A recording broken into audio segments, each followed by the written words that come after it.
First off, of course, is a thank you for tuning back in. And I'd just like to say that this video here is going to be a completely raw take with a raw audio upload. So I'm going to do my best to try to cut it as little as possible to save time while recording. This is just going to benefit the process of staying consistent while moving forward.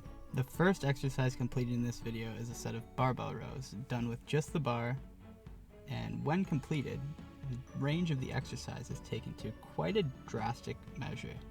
You'll see that the position of the spine starts to deteriorate. The body slouches forward, and it's just not a very maintainable posture. Then I put on a belt, add some weight to the bar, and noting that the video showed how drastic my spine did not appreciate that first set, I took an effort of decreasing the range, maintaining my core positioning, and really getting a good squeeze out of my lats throughout the range of motion. The exercise I found was benefited a lot by taking away from the range that I was trying to complete. However, of course in the future I'm still going to try to add a little bit more range here and there, maybe by stretching my lats, doing some mobility exercises along the way. Next, you'll see a set of good mornings completed. And doing these here, I kept the same weight on the bar, and I usually do have the same weight on the bar. You'll see me sometimes go up a little bit in weight, however, this is irrelevant because the most important feature in this exercise I find is the range of motion, which I find I am expressing to the height of my ability here. When I first started, it was with, I believe, only 2 pin settings down from the top. I then have moved it down 3 extra holes, being about 5 pin settings down. Oh, the range is quite immense. The squeezes are wonderful, and let me tell you, the glute contractions are definitely happening.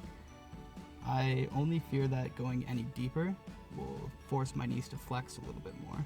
Of course, this is beneficial for the hamstrings, but I want to focus on really activating the hip before moving forward.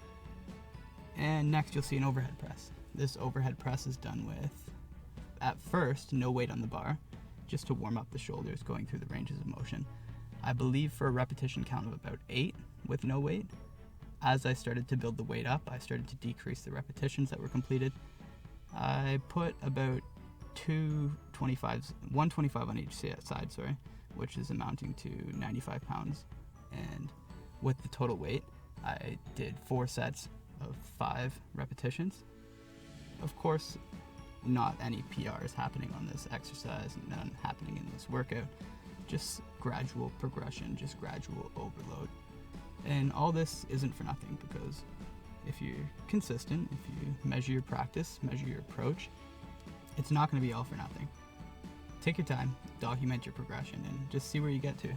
If you ever stumble or feel like you've had too many days off, you can just look back on where you've been.